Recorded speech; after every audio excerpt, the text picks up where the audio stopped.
ቀዳም ስዑር የትንሣኤ ማግስት ያለው ቅዳሜ ነው። ሁለት ትርጉም አለው። የመጀመሪያው የተሻረ ቅዳሜ ማለት ነው። ስዑር የተሻረ ማለት ነው።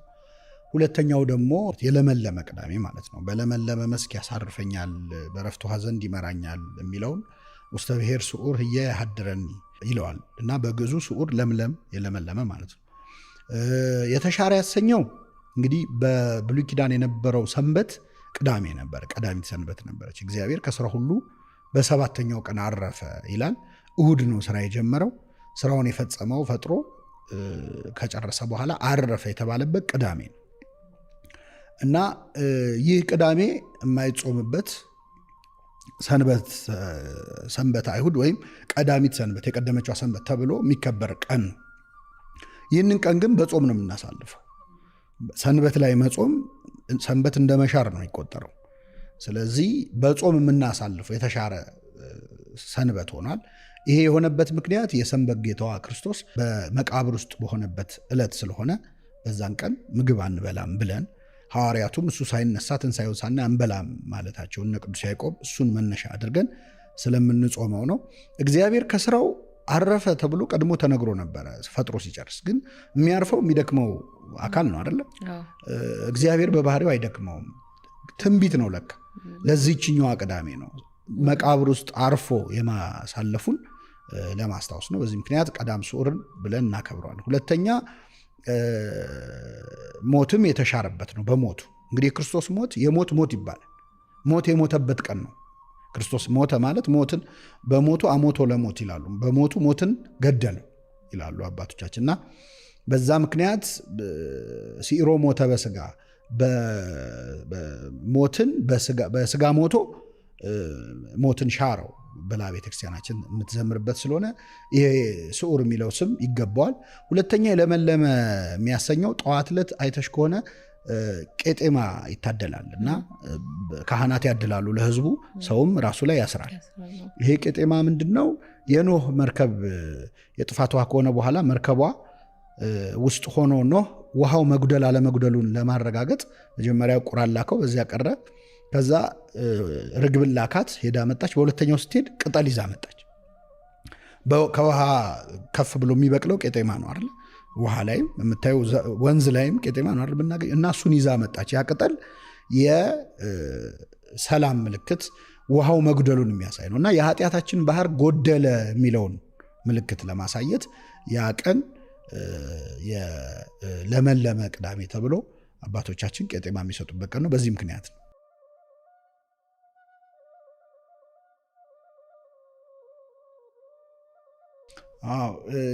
ክርስቶስ የትንሣኤውን በዓል ሰንበት አላረገውም። ሰንበትን ነው ማለት ሰንበት ያደረገው። ሰንበትን ትንሣኤው ነው ራሱ ማለት ምን ማለት ነው? ቅድም ስነግርሽ ሰባተኛ ቀን ሰንበት መቼ ነው ብዬ ነበር። ቅዳሜ ነው አይደለ? እሁድ አህደ ማለት ጀመረ ማለት ነው። እሁድ የመጀመሪያው ቀን ነው እና የስራ ቀን ነው የነበረው። በሳምንቱ የመጀመሪያ ቀን ነው ራሱ የሚለው። ስለዚህ እሁድ በብሉይ ኪዳን የስራ ቀን መጀመሪያ የነበረ ነው። የስነ ፍጥረትን መጀመሪያ ቀን የነበረ ነው። እሁድን ሰንበት ያሰኛት ከነስሟ ሰንበተ ክርስቲያን ነው የምትባለው። ራሱ የክርስቲያኖች ሰንበት ነው የምትባለው። እሁድን ክርስቲያን ሰንበተ ክርስቲያን ያሰኛት ወይም ሰንበት ያሰኛት የክርስቶስ ትንሣኤው ነው። በትንሣኤው ምክንያት ነው። ስለዚህ ክርስቶስ መርጦ በእሁድ በሰንበት ተነስቶ ሳይሆን መነሳቱ ነው እሁድን ሰንበት ያደረገው ማለት ነው።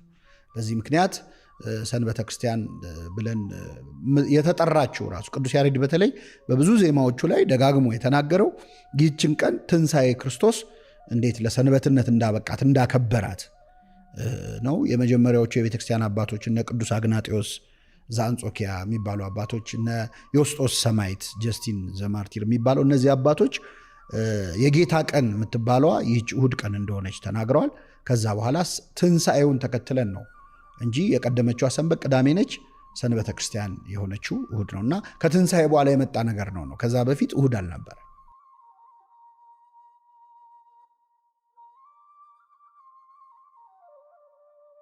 የብዙ ሰው ጥያቄ ነው 3 ቀንና 3 ሌሊት የሚለው። በነገራችን ላይ የጌታ ትንሣኤና ስቅለት ታሪክ ላይ 3 ቀን 3 ሌሊት የሚል ቃል የለም። ቃሉ ያለው የማቴዎስ ወንጌል ምዕራፍ 12 ላይ ዮናስ በአሳ አንበሪ ሆድ ውስጥ 3 ቀን 3 ሌሊት እንዳደረ የሰው ልጅም በምድር ልብ ውስጥ 3 ቀን 3 ሌሊት ያድር ዘንድ ይገባዋል የሚል ቃል አለ። የዮናስ ታሪክ የክርስቶስ ምሳሌ ስለሆነ በነገራችን የዮናስን ታሪክ ቤተክርስቲያን ቀዳም ስዑር ቀን ነው የምታነበው። የዮናስ ጸሎተ ዮናስ ራሱ የሚነበበው ሆድ ውስጥ ነው የጸለየው። ለምን? ጌታ በመቃብር ያደረበት ስለሆነ። የሶስቱ ወጣቶች ጸሎት አለ 3 ደቂቃ። እሱንም ያን ቀን ነው የምታነበው። ከእሳት መውጣትን ከሲኦል ከመውጣት ጋር አመሳስላ ማለት ነው። እና 3 ቀን 3 ሌሊት እንዴት ይሞላል? ትክክል ስናየው አይሞላም። 24 ሰዓት ካል 72 ሰዓት እንዲሞላ ከተፈለገ እሱ ጌታችን ዓርብ 9 ሰዓት ነው የሞተው። 11 ሰዓት ድረስ መስቀል ላይ ቆየ። 11 ሰዓት ላይ ከመስቀል አውርደው ቀበሩት። 12 ሰዓት ሲሆን ሰንበት ገባ። ከዛ ቅዳሜ ሙሉ ቀን አለ። እሁድ እኩለ ሌሊት ተነሳ። ስለዚህ ስትቆጥሩ 72 ሰዓት ሊሞላ አይችልም። ወይም 3 ቀን 3 ሌሊት ሊሞላ አይችልም። የተለያየ አይነት አቆጣጠር አለ። ዋነኛው በጣም ብዙ አባቶቻችን የተስማሙበት የአይሁድ አቆጣጠር ነው። ሌሊት ይስህቦ ለመዓልት ወመዓልት ይስህቦ ለሌሊት፣ ሌሊት ቀንን ቀን ሌሊትን ይስበዋል የሚሉታል። በእኛ አገላለጽ ለምሳሌ በተለመደው አሁን አንቺን ጳጉሜ 5 ባገኝሽና በማግስቱ መስከረም 1 ላይ ባገኝሽ አምና ነው የተገናኘ ነው ማለት ይችላል። አንድ ቀን ነው እኮ ልዩነቱ፣ ግን አምና ነው የተገናኘ ነው አይደለ? ምንድነው የጳጉሜ የመጨረሻዋ ቀን ጳጉሜ 5 ወይ 6 ያለፈውን ዓመት ሙሉ ወክላ ነው አምና የምትባለው አይደል? ግን አንድ ቀን ነች። ልክ እንደዛ አንድ ሰዓት ሙሉ ቀንና ሌሊትን ሊወክል ይችላል። አንድ ሰዓት ጌታችን ዓርብ ልክ 11 ሰዓት ነው የተቀበረው። ከዓርብ 11 ሰዓት እስከ 12 ሰዓት ያለችው አንድ ሰዓት የዓርብን ቀንም ሌሊትን ትወክላለች። ልክ እንደ ጳጉሜን አምና እንዳልኳት ማለት ነው። አምና እንዳልኳት ባለፈው ዓመት ተገናኘን እንደሚያሰኘው የመጨረሻዋ አንድ ሰዓት የዓርብን ሌሊትም ቀንም ትስባለች። ከዛ ቅዳሜ ሙሉ ነው። እሁድ ከቅዳሜ 12 ሰዓት ጀምሮ እስከ እኩለ ሌሊት ያሉት ሰዓቶች አሉ። እነሱ ደግሞ የእሁድን ሌሊትና ቀን ይስቡታል ማለት ነው። ስለዚህ ሲቆጠር 3 ቀንና 3 ሌሊት በመቃብር ቆየ ይባላል። ሌሎች አሉ። የፀሐይ መጨለም ለመቁጠር የሞከሩ አሉ። መሀል ላይ ጌታ 6 ሰዓት ፀሐይ ጨልሞ ስለነበር እሱን ከቀና ቆጥሯል። ግን የዛኔ ጌታ አልሞተም። አንዳንዶች ደግሞ ሐሙስ ዕለት ሐዋርያትን ስጋውና ደሙን አቁርቧቸዋል። ስለዚህ በእነሱ ሆድ ውስጥ መኖርን ከመቃብር ቆጥረው ኮንፈርተብል 3 ቀን 3 ሌሊት አደረ ያሰኛል ይላሉ። ግን ትንሣኤው ከእነሱ ሆድ ስለሆነ ይሄኛው ያስኬድም። ስለዚህ ሌሊት ቀንን ቀን ሌሊትን ይስበዋል በሚለው አተረጓጎም ጌታችን 3 ቀን 3 ሌሊት በመቃብር አድሯል ማለት ነው።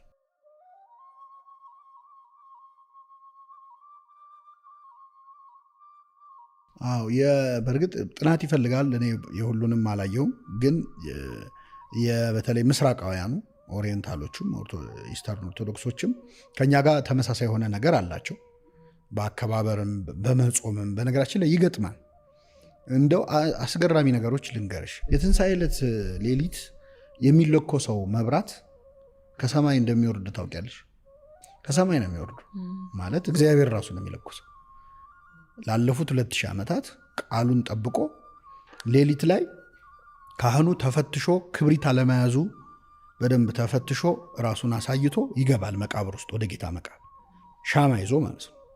እና ሻማ ይዞ ገብቶ ሲወጣ ተለኩሶ ነው የሚወጣው። እሳት ይወርዳል። እስካሁን ድረስ አልቆመም። የትንሣኤ እሳት የሚለኮሰው እሱ ነው። እና የሚገርምሽ ብዙ አገራት እንደውም ለምሳሌ የሩሲያዎች ራሻዎች ጀት አዘጋጅተው ይጠብቃሉ። ኢየሩሳሌም ይጠብቃሉ ጀት አዘጋጅተው። ከዛ የትንሣኤው እሳት ሲለኮስ ይሰጣቸውና እሱን ይዘው ሄደው ነው ሌሊት ላይ እዛ ትንሣኤ የሚያከብሩበት ማለት ነው።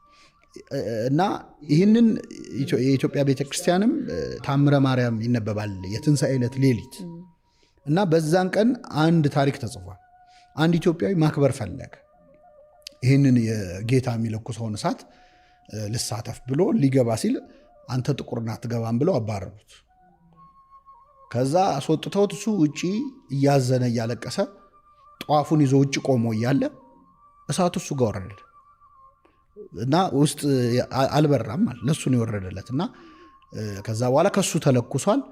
በዛ እግዚአብሔር ምን ያህል ክብር እንደሰጠው አይተው ተጸጸቱ የሚለውም ያን ቀን ይነበባል። ይሄም ታሪክ እዛም አለ። በነገራችን ላይ ኢትዮጵያ የነበረበት ቦታ ሁሉ ይጎበኛል እና እንደዚህ አይነት ከሌሎች ጋር ኢንተርሴክት የሚያደርገን ታሪክ አለን ትንሣኤ አከባበር ላይ። ከዛ ውጭ እኛ የማናደርገው እንቁላል ላይ ስዕል ስለው ስጦታ ይሰጣጣሉ። ህይወት ያለው ነገር ሆኖ ግን የተዘጋ ውስጥ ነው። ስለዚህ በተዘጋ መቃብር ውስጥ ህያው ክርስቶስ መኖሩን ለማሳየት እንቁላል ስዕል ይሰጣሉ። እኛ ሰላምታ ስንለዋወጥ ክርስቶስ ተንሳ እሙታን በአብይ ኃይሎ ስልጣን፣ ክርስቶስ ከሙታን ተነሳ በታላቅ ኃይልና ስልጣን፣ አሰሮ ለሰይጣን አጋዞ ለአዳም፣ ሰይጣንን አሰረው አዳምን ነፃ ወጣው፣ ሰላም ይዜሰ ሰላም ከእንግዲህ ኮነ ፍሳው ሰላም፣ ከእንግዲህ ሰላምና ደስታ ሆነ እንላለን። የምስራቆቹና ኦሪየንታሎቹም ግብጾቹም ከግሪክ የወሰዱት ክርስቶስ አንስቲ አሊቶስ አንስቲ፣ ክርስቶስ ተነስቷል፣ በእውነት ተነስቷል፣ ክራይስት ኢዝ ሪዝን ኢንዲድ ኢዝ ሪዝን፣ እችኛዋ እንደ ሰላምታ አድርገው ይለዋወጣሉ። ይህንን ይመስላል።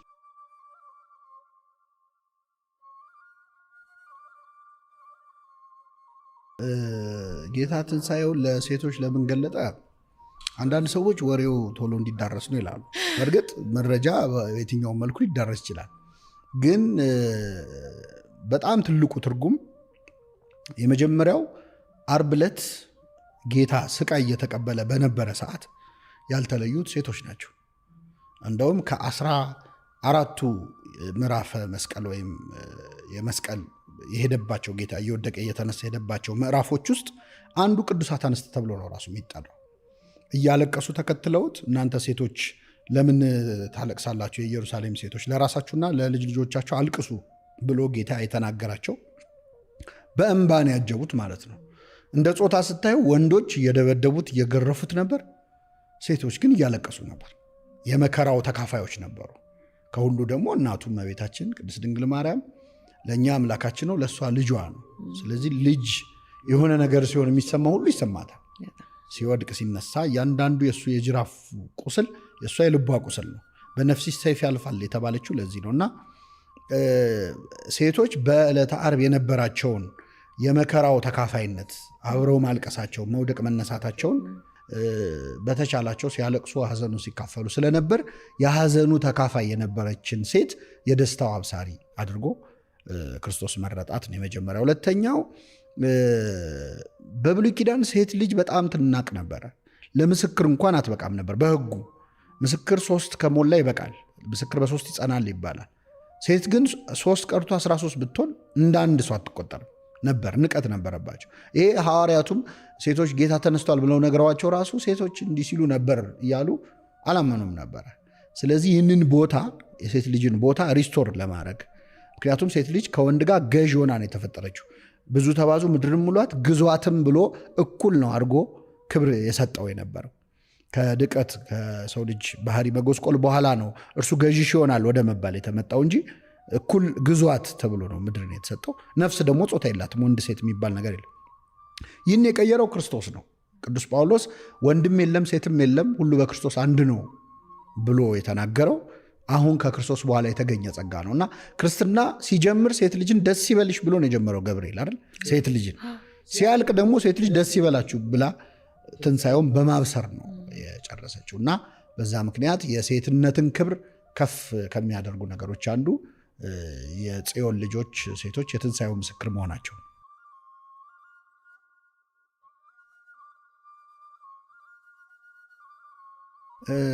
በጣም ብዙ ሰው ያነሳዋል ይህን ጥያቄ። ስንት ሰዓት ነው የሚታረደው? በነገራችን ላይ በቅዱስ ሲኖዶስ በግልጽ ተደጋግሞ በተለይ በብፁዕ ቅዱስ አቡነ ጳውሎስ ዘመነ ፕትርክና ቅዱስ ሲኖዶስ መግለጫ ሁሉ ሰጥቷል። ያው እንዲህ አይነት ነገር ስለምንረሳ ነው። እርድ መታረድ ያለበት ከትንሣኤው በኋላ ነው። ከትንሣኤው በኋላ ማለት ሌሊት ነው ትንሣኤው ጌታ ተነሳ ተብሎ የሚታወጀው፣ ከዛ በኋላ ነው። ግን ከዛ በኋላ ነው ማለት ቤት ቁጭ ብሎ ሰው 6 ሰዓት ክርስቶስ ተንሳ ሙታን ሲባል ሰምቶ ማረድ አለበት አያስቀድስም ወይ ነው ይሄ ሰውዬ። እና እኔ በጠቅላላው ይህን ቪዲዮ የሚሰሙ ምዕመናን ክርስቲያኖች ቤተክርስቲያናችን በግልጽ እንዳስተማረችው ጾማችሁ ባለቀ ሰዓት አረዳችሁ አትግደፉ ማለት ሰው አይጥ ወልዳ ጅራቷ ሲቀር ሲጣለች ይባል። ሄዶ 40 ቀን 50 ቀን ጾሞ ለጥቂት ሰዓታት ልዩነት ለምንድን ነው የሚገድፈው? ምክንያቱም ከዛ በፊት የሚታረድ ማንኛውም ነገር በጾም ነው የታረደው። ስለዚህ ገድፏል እና አንሞት ለአንድ ቀን እስቲ አሁን እንደው አንሞት። በዛ ላይ ሌሊቱን ሙሉ ዶሮ ስንሰራ መከራ ስናይ ከምናደር ለምንድን ነው የማናስቀድሰው? የጌታ ትንሣኤ ዕለት ያልተገኘን መቅደስ ውስጥ መቼ ነው የምንገኘው? ራሱ ከዛ የበለጠ ትልቅ ቀን የለም እኮ አይደለ? ትንሣኤ በነገራችን ላይ የመጨረሻው ክርስቶስ ካልተነሳ እምነታችን ከንቱ ናት ያለው ቅዱስ ጳውሎስ። ስለዚህ ዶሮዎቹም ይደሩ እስቲ በስራ በምን በዓሉን ሳያከብሩ ከማሳለፍ የትንሣኤ ዕለት አስቀድሶ ለመግደፍ እኮ ምንም ቀላል ነው። ቅቤ ያለው የሆነ ነገር ማድረግ ይቻላል። ለጤናም ጥሩ ነው። ከመጠን በላይ በልቶ መታመም እንዳይመጣም ከብዙ አንግል በጣም ጥሩ ነገር ነው። እናት አባቶቻችን በተልባ በምን አይደል እንዴ የሚገድፉትና ቀስ ብሎ ስለሚደርስ የትንሣኤ እርድ ጉዳይ ይህን ያህል ማንገብገብ የለበትም። ቅዳሴ ያስቀድሳችሁ ስትጨርሱ ስትመለሱ ማረድ ይቻላል እንጂ ከዛ በፊት የሚታረደው ግን በቤተ ክርስቲያን ትምህርት መግደፍ ነው። ጾሞ ጫፉ ላይ አንዳንዴ ነዳያን ለማብላት ነው፣ ለቀደሱ ካህናት ለማስፈሰግ ተብሎ ቀድሰው ጾመው ከርመው ለምንድን ነው የምናበላሽባቸው? ስርዓቱ ይህንን የሚያዘው ነው። ከዛ ውጭ ግን የትንሣኤው ዋናው እርድ የፋሲካው በግ መድኃኒታችን ኢየሱስ ክርስቶስ ነው። እኛ እንደ አይሁድ እንደ ኦሪት ሰው ጾመን መግደፍ ያለብን በበሬና በግ በፍየል አይደለም፣ በክርስቶስ ሥጋና ደም። ስለዚህ ክርስቲያን የሆነ ሁሉ የፋሲካው በግ ዓርብ ዕለት በቀራንዮ የተሰቀለውን የሚያወርደው ጠፋ ብለዋል። አንድ ባለ በገና የተሰቀለውን የሚያወርደው ጠፋ ብለዋል። እና የመድኃኒታችን የኢየሱስ ክርስቶስን ሥጋና ደም እንድንቀበል በሱ ነው። እንደ ኦሪት ሰው በበሬ በበግ ደም ምን በወጣን ነው ምን አከብረው? በዓሉ መከበር ያለበት ለኛ ነው። ሥጋው ደሙ የመጣው የሚቀደሰው ለኛ ነው። ስለዚህ ሁሉም ይህንን የሚሰማ የትንሣኤውን በዓል በትንሣኤ ነው ማክበር ያለብን። ከሞት ተነስተን ከኃጢአት ሞት ተነስተን እውነተኛው የትንሣኤ እርድ መቼ ነው? ዓርብ ዕለት መስቀል ላይ ነው የታረደው። የትንሣኤ እርድ የተከናወነው ዓርብ ዕለት ነው። እሱም ክርስቶስ ነው። ይህንን ማስታወስ ያስፈልጋል።